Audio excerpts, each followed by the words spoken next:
What's growing on, gardeners? If there is one question I get asked more than any other this time of year, it's how do I water my garden during winter? And while the real answer to that question is it's complicated, on today's 2-minute garden tip, I will show you a quick test that will show you. For most of us during winter, irrigation needs are greatly reduced because the precipitation rate generally exceeds the evaporation rate, which means it just rains more than the very weak sun can evaporate the moisture from the soil. But what happens if you get stuck in a very dry pattern, have an abnormally dry winter, or you live in a place with very warm winters? Well, that depends on the plants that you are growing. Let me show you. In areas that you just sowed with seeds, if the seeds haven't germinated yet or they're just starting to germinate, you have to keep the area moist. Otherwise, the seeds won't germinate or the very small seedlings won't be able to grab hold because they haven't developed extensive enough root systems that they can search out moisture in the soil. So in this area, germination has only just begun, so I need to keep it moist every single day until the plants become self-sufficient. In areas where germination is complete but the plants are still small, you have to figure these plants only have a root system that digs down about 1 to 2 inches deep. So in order to figure out if we have to water,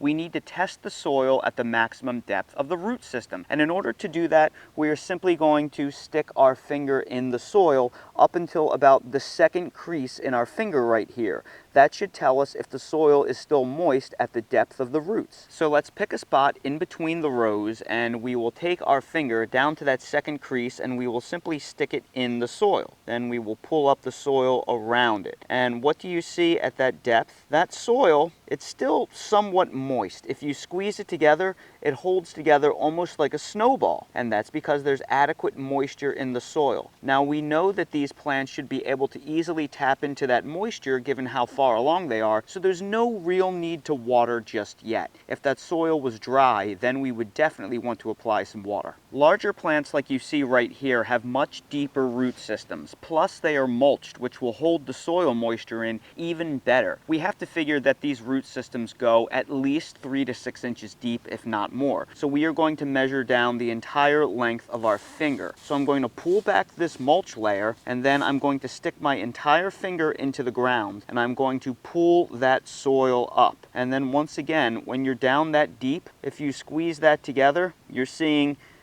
decent moisture in that soil. It's starting to get a little bit dry because we haven't had rain in a week, but again, the evaporation is just so low this time of year because of the weak sun, it's just holding on pretty well. So I'm probably going to have to water this area in a couple of days if things don't pick up in terms of precipitation. So to recap, if you've just planted seeds in an area, keep it moist every single day until you get adequate germination and the plants reach a decent size. Once the plants reach a decent size, dig down to the lower level of their roots and squeeze the soil together. If it holds together like a snowball, you don't need to water. If it won't hold together or your snowball of soil is crumbling apart, you probably need to water the area because it's too dry. If you want a more detailed tutorial on this, I will try to put one together on my main channel, The Millennial Gardener, within the few weeks coming, so please stay tuned for that. In the meantime, in almost all conditions, this is really all you need to know. And that's today's 2-minute garden tip. If you're new to the channel, please consider subscribing and hitting the bell to receive new video notifications, and check out our Amazon storefront and spread shop in the video description for a list of the gardening products I use and awesome custom designed apparel and other gear. Your support is greatly appreciated.